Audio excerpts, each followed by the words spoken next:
אנחנו באזור באר לחי רועי לכבוד פרשת תולדות. פה בבאר לחי רועי היה לעשיו החלטה. הוא בא עייף, מגיע ליעקב ומוכר את הבכורה ליעקב תמורת נזיד עדשים. למה הוא מאס בבכורה בירושה של אביו? רבנו אבן עזרא, רבי אברהם אבן עזרא אומר כי יצחק היה עני מרוד ולכן עשיו לא רצה את הבכורה. הרמב"ן מאידך אומר לא יכול להיות, כל האבות היו עשירים, הוא בעצם בז לבכורה, הוא מאס בו. אבל אני חושב שיש פה סיפור אחר שמאוד קשור לימינו. מה הסיפור? בא עשיו הביתה עייף. עשיו היה איש שדה, איש ציד, קיווה ורצה את החיים האלה של הנווד של המדבר.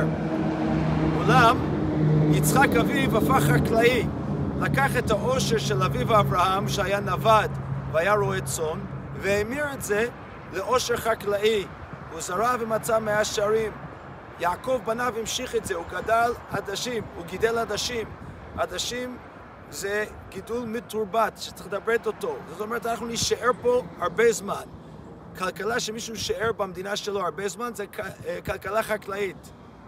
אבל עשיו רצה להיות נווד, לא קשור לקרקע, לא קשור למדינה. ולכן הוא בז לבכורה, לא רצה לרשת את אביו החקלאי.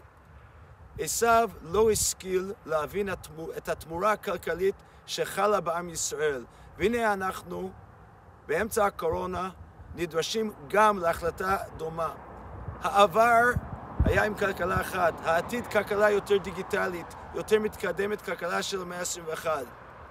עלינו לבחור כמו יעקב ויצחק, שהמירו ושינו את הגישה הכלכלית שהוריש להם אברהם, והפכו את זה לחקלאות.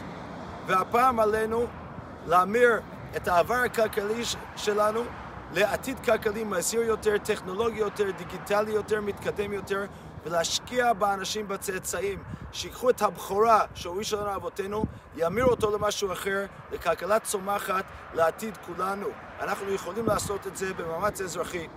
ובמאמר מוסגר, זה הימים האחרונים של מבצע מדינה למופת, שבו יזמים יכולים לגשת ולהציג תוכניות לכלכלה עתידנית, לתעסוקה עתידנית. בואו נפגוש את העתיד ביחד, נמיר את העבר המזהיר לעתיד מזהיר יותר, ונכין את עם ישראל בערבות הדדית לכלכלה טובה. שבת שלום.